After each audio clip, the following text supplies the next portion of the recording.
Hezký den, vítejte u dalšího dílu našeho seriálu o kybernetické bezpečnosti. Dnešní podtitul bude Deepfakes, když nesmíte věřit všemu, co vidíte. Jako vždy tu mám na pomoc dva hosty. Vítám tady Ondřeje Kuboviče ze společnosti ESET. Hezký den. Dobrý den. A zdravím také Romana Čihalíka ze spolku Neleš. Dobrý den i vám. Dobrý den. Divákům jenom vysvětlím strukturu našeho pořadu. Jako vždy 23 minut povídání v té televizní části, následovat bude bonusová část, která bude mít 10 minut a bude dostupná na multiplatformě Primy a ve všech podcastových aplikacích. Tolik pro vysvětlenou. Pánové, pojďme na to. Deepfakes. Pane Kuboviči, co to vlastně je, kde se to vzalo? Sú to falošné nahrávky, buď video alebo audio, ktoré vytvorila umelá inteligencia. A ich cieľom je buď zabaviť alebo zavádzať toho človeka, čo ich vidí, pretože sa veľmi podobajú na niečo realistické, na nejakú osobu alebo na nejaký jeho hlasový prejav, ale samozrejme sú falošné, pretože sú vygenerované. Jak to vidíte vy, mělo nebo to původní smyšlení bylo, aby pobavilo, anebo už tam byl nějaký ten záměr k tomu konat něco špinavého, nelegálního? To vlastně nevím úplně, to byste se možná musel zeptat těch autorů na začátku, ale vlastně ono to jde asi ruku v ruce. Myslím si, že prvotní spíš byla jako zábava nějaká, jako přesně zkusit si vyměnit v obličej někoho někam jinam, to je tak jako vtipný, může to být jako úsměvný, jako že si to udělám nějaký mém, nějakou legraci, nějakou srandu, dokážu si představit vlastně ty první deepfakey vznikaly vlastně na základě nějakých jako adaptací vlastně známých osobností, respektive jejich obličejů do erotických a pornografických videí, takže tam si dokážu představit i nějakou takovouhle jakoby právě jako v úzovkách zábavu na úkor někoho jiného, ale samozřejmě velmi rychle to našlo i tu cestu k nějaké záměrné manipulaci nebo dezorientaci vlastně toho publika, aby vlastně bylo jako na vážkách, co je vlastně pravda a co není pravda, takže ono to asi tak jde velmi rychle spolu. Když půjdeme, pane Kuboviči, po tom prapůvodu, nebylo to možná právě součástí nějakých filmových snímků, kdy bylo potřeba dostat obličej na tělo kaskadéra nebo něco podobného? Bolo, ale to boli v podstate ešte pokusy urobiť takéto veci inými nástrojmi, ako to, o čom sa teraz rozprávame. Tie deepfakey v tom modernom znení, tie vznikli niekedy tesne pred pandémiou, myslím, že to bol rok 2017 alebo 2018, že vzniklo to na Reddite, čiže sociálne siete, vďaka nim to tu máme, a bol tam práve používateľ, ktorý sám seba nazval Deepfakes. Preto vlastne z toho vznikol aj to pomenovanie, ktoré dodnes používame. A vychádzalo to z toho, že používal hlboké učenie, to je jeden typ týchto umelo inteligentných modelov, ktoré existujú, a vysvetľoval vlastne tomu svojmu publiku, že ako použil tento model na to, aby vygeneroval, a ja by som povedal, že možno tam už bol aj náznak toho zlého hneď na začiatku, pretože on v podstate používal tváre známych hercov a dával ich do pornografického obsahu. Výnimkou bol Nicolas Cage, s ktorým vytvoril množstvo zábavných ako keby videí, ale neboli pornografického charakteru. Neviem, či ho ten Cage tak nelákal, alebo prečo, ale tam sa tomu vyhol. Alebo to nešlo. Možno, že má špeciálnu hlavu, ktorá sa nedá namontovať na žiadneho pornoherca, neviem. Pane Čihalíku, teď se ale rozhodně mluvit o tom, že deepfakey se s nimi setkáváme právě v tom negativním slova smyslu. Je to tak? Primárně jo. Nebo aspoň v té nejznámější formě teďka. Na co konkrétně útočí, na co cílí, co je jejich smyslem? Řekl bych, že těch kategorií může být asi několik, nebo je asi několik. Vlastně buď to jsou nějaké finanční podvody, to znamená vytáhnout z lidí nějaké peníze, říct jim o nějakých super akcích, kde nakoupit super nějaké akcie, nebo ideálně nějaké bitcoiny. K tomu jsou samozřejmě znevažovány, nebo k tomu jsou s tím se pojí nějaké deepfakey se známými osobnostmi typu důvěryhodných tváří, ať už to je z biznesu nebo z politiky. Pak to jsou deepfakey právě spojené s tou pornografií a s tím erotickým průmyslem. Potom to jsou deepfakey spojené čistě s manipulací nějakých jako systémových věcí ve společnosti, to znamená spojených s volbama, se snahou ovlivnit nějakou společnost nebo část společnosti a její směřování někam. To znamená, to jsou nějaké deepfakey třeba se Zelenským nebo takového typu, nebo s Bidenem.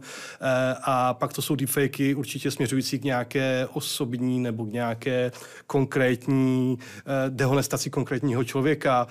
S tím byla třeba spojený, jestli se nepletu, s Taylor Swift, která byla paspartovaná do nějakých takových jako lascivních póz vlastně spojených s americkým fotbalem. Takže to jsou takové nějaké kategorie, které jsou mi teďka v hlavě, nevím, jestli tady zhruba 3 kategorie, tedy nějaká ta monetizace, politické smýšlení, možná ovlivňování veřejného názoru a tedy dehonestace lidí. Asi tak nějak bych to můžeme tak zhruba říct. Zaškatulkoval. Tie nelegitímne si myslím, že sú celkom dobre zhrnuté, alebo teda keby sme chceli, môžeme zhrnúť ešte tie volebné ovplyvňovanie pod nejaký pojem, že propaganda. Lebo tam sa to, ono to nemusí byť len verejne známa osobnosť, môže to byť falošná babička, ktorá sa sťažuje na to, že niečo nefunguje v danom zdravotníctve daného štátu, alebo niečo iné podobné. Ak je to dostatočne dobre správené, môže to byť virálne, môže to mať zase dopad na nejakú spoločenskú diskusiu. Čiže oni už tam ako keby ako vyzerá, alebo koho konkrétne sa týka, to už sa môže potom líšiť. Pojďme si teď říct, jak je technologicky náročné nějaké takové video vyrobit. A dá se říct, že právě podle toho cíle je ta kvalita různá, že pokud zatím stojí nějaká skutečně velká skupina, která třeba má za cíl měnit veřejné mínění, že to video je skutečně na profesionální úrovni? Povedzme to takto. Čo je na to potrebné? Z roka na rok klesá tá náročnosť vygenerovania takého videa. Keď sa bavíme o tých začiatkoch, o tom, čo som spomínal tu, že na Reddite, vtedy to bolo. On tvrdil, že je to jednoduché a trvalo to niekoľko desiatok minút to celé nachystať, mať dostatok materiálu, na ktorom sa to dalo natrénovať, mať dostupný ten model, vedieť si ho rozbehať, ako keby boli tam nejaké kritériá, ktoré človek musel splniť. Dnes máme komerčné modely, ktoré v podstate za nejaký bežný poplatok, hociaký bežný používateľ vie natrénovať, povedzme na svoj hlas alebo na nejaký dostupný hlas, ktorý stiahne z internetu a stačí mu naozaj niekoľko minút záznamu. Úplne slušného, čistého, nič na ňom nie je ani lascivné, ani sexuálne, ani nič podobné a dokáže sa vlastne na základe toho vygenerovať taký ten škodlivý obsah, ktorý chceme. Čo sa týka kvality, záleží opäť od toho, o čom sa bavíme. Ak sa bavíme o investičných podvodoch, rastie kvalita. Vidíme to z roka na rok. U nás je častokrát deepfakeovaný na Slovensku Peter Pellegrini, náš prezident. Videá spred roka a pol sú rozmazané, jeho ústa idú úplne iným spôsobom ako zvyšok tela, je tam zvláštne dýchanie, intonácia. Dnes také isté video s ním z iného uhla, oveľa kvalitnejšie, čistejšie, na mobile to ani človek nerozozná tieto všetky chyby, čiže naozaj tam narastla kvalita. To sú tí kriminálnici. A ak sa bavíme o tých sofistikovaných skupinách, ktoré tu chcú nejakú dezinformačnú kampaň rozpútať, to sú už sami o sebe dobre financované skupiny. Oni majú v podstate dostupný akýkoľvek výpočtový výkon, nepoviem akékoľvek peniaze, nie je to úplne, že návoľno, ale ak dokážu oni svojim nadriadeným dokázať, že toto bude mať veľký efekt, povedzme, na výsledok volieb v danej krajine, myslím si, že tam ten objem peňazí, ktorý do toho môže natiec, je naozaj že skoro nelimitovaný a môže tým pádom byť kvalitný ten deepfake, môže byť dobre rozšírený, zaplatená reklama na sociálnych sieťach a na konci môže byť ten dopad naozaj obrovský, ak to urobia dobre. Pane Čehalíku, je to skutečně tak, že možná za posledních několik měsíců, poslední roky, ten progres je tak obrovský, že ty videa přibývají exponenciálně? To úplně jako nevím, ale mě tady právě zaujalo, nebo respektive abychom navázal možná na kolegu, ta demokratizace toho použití, to mě jako vlastně jako děsí. Jako chápu, že jsou nějaký systémy, nějaký státní prostě farmy, které do toho lejí hodně peněz a mají za cíl ovlivnit velký kus nějaké části světa, ale vlastně to, že si to každý z nás může udělat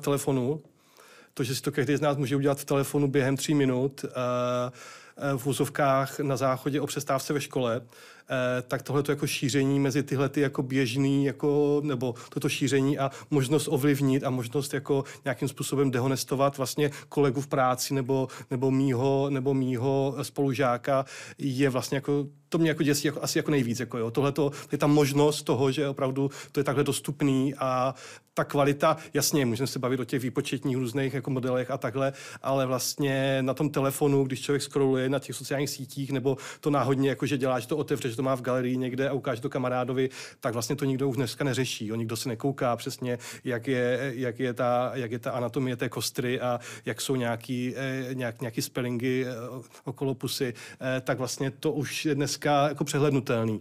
Ale vůbec ten jako šok počáteční, když tohoto někdo někomu ukáže, tak je velmi jako přesvědčivý vlastně v tu chvíli. Rozumím. Tedy bavíme se o tom, že ta dostupnost je opravdu dneska téměř nekonečná. Jak jste říkal, o přestávce na záchodě někdo během pár minut v mobilním telefonu. Je to na takové úrovni, že i sám v mobilu si člověk může vygenerovat takové deepfake video. Ale nezaznamenali jste, že by v té souvislosti právě přibývalo i těch incidentů, kdy skutečně dojde k tomu zveřejnění, přijde ten pokus o nějakou dehonestaci, anebo právě i jiný ten motiv, o který jsme se bavili na začátku. To nepřibývá.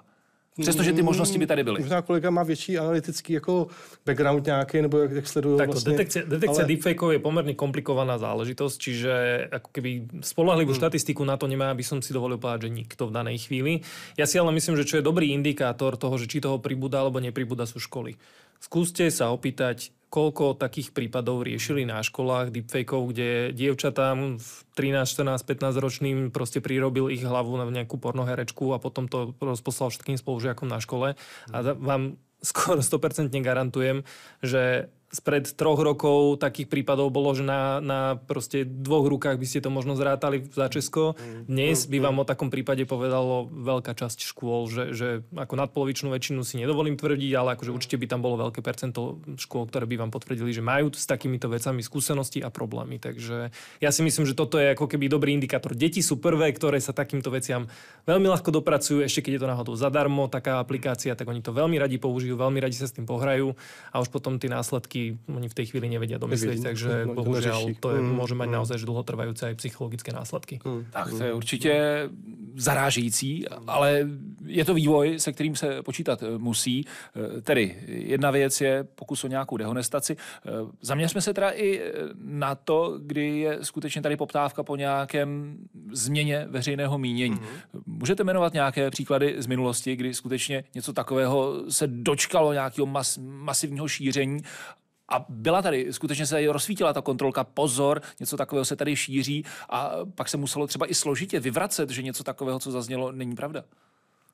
Určitě ty příklady jsou, ať už to jsou vlastně,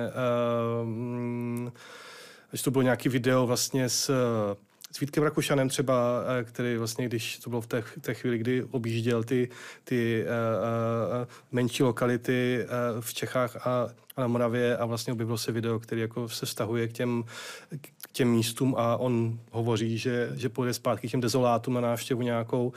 Takže určitě tyhle ty typy tady jakoby byly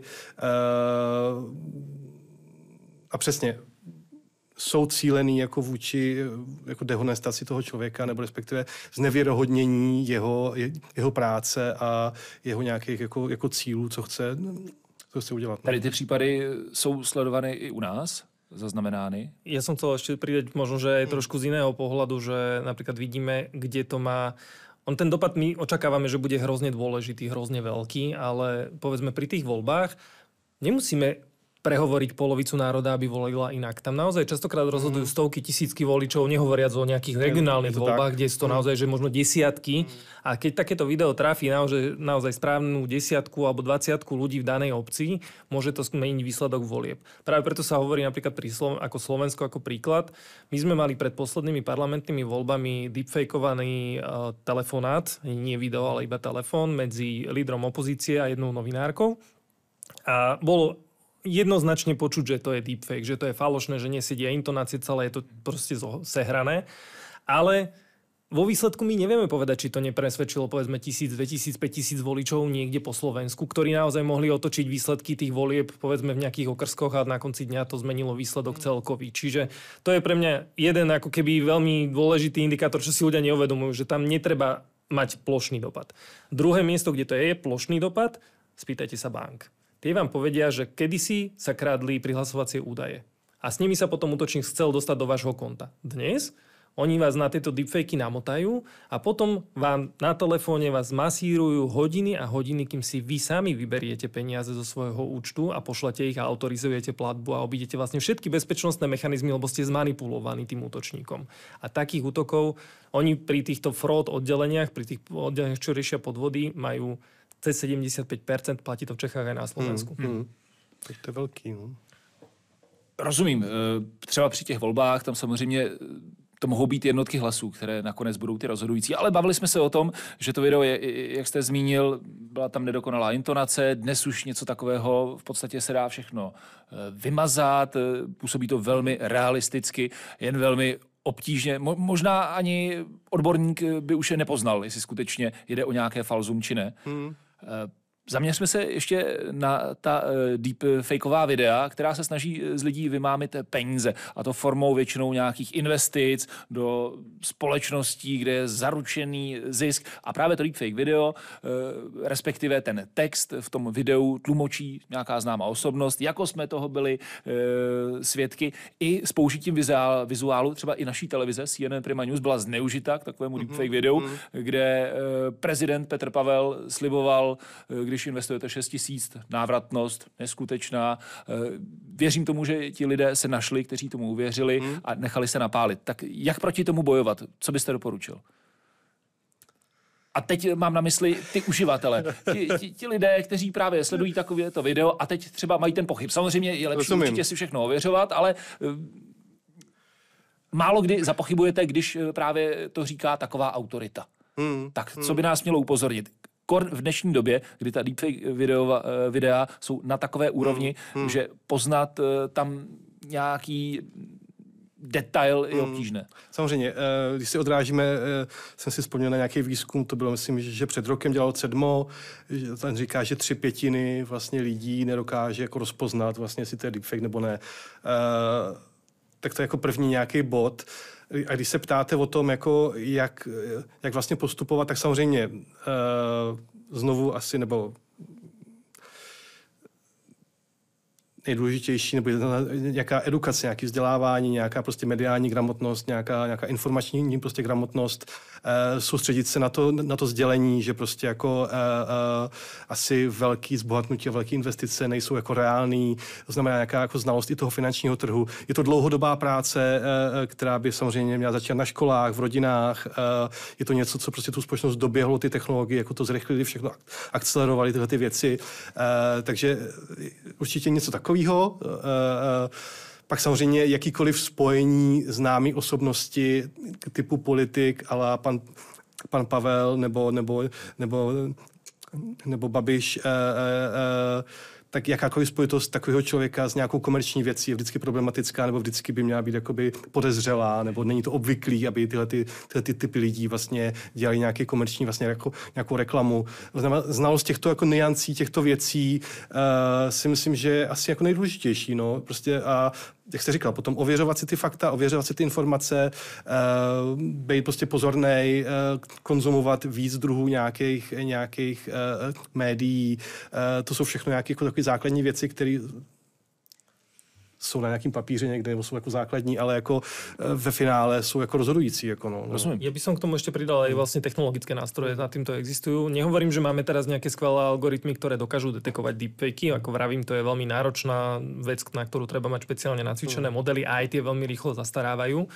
Ale stále my sa nemusíme sústrediť ako keby na ten samotný deepfake. Ono, ten človek musí kliknúť na ten deepfake, dostane sa na nejakú web stránku, dostane sa z tej web stránky na nejaký formulár prihlasovací, potom musí s niekým telefonovať. To všetko sú veci, ktoré sú oveľa jednoduchšie technicky zachytiteľné. Napríklad to prelinkovanie na nejakú phishingovú web stránku, kde od vás vymámia to telefónne číslo, to je niečo, čo vie antivírus úplne bežným spôsobom zachytávať. Čiže bezpečnostné riešenie na vašom počítači dokáže vás zastaviť v mode, keď ste klikli na reklamu, nikam sa nedostanete, varovanie veľké, pozor, toto je podvodná stránka. Robia to samozrejme aj browsere, keď už je ako keby tá stránka označená viacerými dodávateľmi bezpečnostného softvéru ako škodlivá, tak aj browser vás bude blokovať a prehliadač. Čiže ono sú aj technické kroky, ktoré môžeme podnikať proti týmto hlavne investičným. Ako vravím, pri tých dezinformáciách, no, tam sa musíme baviť o tom, že aká je zodpovednosť sociálnych sietí a vlastne poskytovateľov takýchto veľkých služieb, platformiem, pretože oni sú jediní, ktorí vidia ako keby všetko o tej kampani, ktorí sú jediní, ktorí vedia naozaj komplexne vyhodnocovať takéto veci a to stojí peniaze, výpočtové výkony, nejakých ľudí, ktorých na to musia dedikovať, proste nájsť spôsoby, ako rozlišovať tie škodlivé kampane a blokovať ich. Musí chtít hlavne. A musia chcieť, áno. Snaží se o to ti poskytovatele, aby nedávali prostor svůj reklamní prostor právě těmto společnostem a proč se to pořád tak děje? Je to tedy komplikované, jak říkáte, odhalit, že něco takového tam bude následně publikováno? Poviem to takto. Deklaratívne áno. Čiže minimálne sa o tom veľa hovorí, že by to chceli riešiť. A sú tam aj nejaké náznaky technických riešení, blokujú sa nejaké formy reklám. Na druhú stranu zase hráme sa na mačku a myš s útočníkom, ktorý, keď vidí, že mu zablokujú nejaké typy reklám, tak začne skúšať iné typy reklám, iné šablóny, iné formy toho, ako urobiť napríklad tie reklamy, aby sa nedali dobre zaindexovať, aby ich tá platforma nerozoznávala správne. Hej? Že vidí tam nejakú čistú stránku za tým namiesto tej phishingovej. Aj toto oni už teraz začali robiť celkom kvalitne. A aj pre tú sociálnu sieť pri tom objeme, no keď máte 3 miliardy používateľov po celom svete, no tak je to proste ťažké robiť v takom objeme a jednoducho a dobre a vždycky myť správne a nezablokovať nič legitimné. Pane Číhalíku, ještě mě zajímá, jaké kroky by oběti deepfake útoku měly podniknout, aby se snažili uvést skutečně vše na pravou míru. No, asi tam je několik různých kroků vlastně. Určitě tu věc nějakým způsobem zdokumentovat asi pravděpodobně, nebo dělat nějaký vlastně třeba print screeny, nebo stáhnout tu věc nějak, aby byl nějaký důkazní materiál, aby to samozřejmě bylo prokazatelné, že něco takového se stalo. Pak samozřejmě asi v případě nějaké trestné činnosti kontaktovat policii, v případě nějakých komunikačních věcí, snažit se tu věc tomu svému publiku odkomunikovat, co se stalo, proč se to stalo, jaký to může mít následky, varovat případné uživatele, to znamená nějaká krizová komunikace, ať už to je externí nebo interní vůči zaměstnancům nebo vůči svému prostě publiku. To jsou asi nějaký základní věci, kterým by ten člověk měl, no se kterým by ten člověk nebo ta společnost měli vlastně jako počítat. No. Je to o tom mít připravené plány i na takovou tu možnost? Určite áno, a akože byť pripravený zareagovať rýchlo, lebo práve to rýchle šírenie deepfakeu na sociálnych sieťach alebo ako keby medzi tým publikom, pokiaľ človek na to nezareaguje naozaj v rádoch, povedzme, hodín po tom, čo sa vypublikuje ten originál, tak už to nebude mať efekt. To už vieme dlhodobo, že ak sa niečo virálne šíri, nejaká konšpiračná teória a nikto na ňu rýchlo nezareaguje, tak už to ako keby zasiahlo také publikum, že to vysvetlenie a fact check sa dostane už len k pár percentám, ktoré ani nemusíme presvedčiť, že to nie je pravda.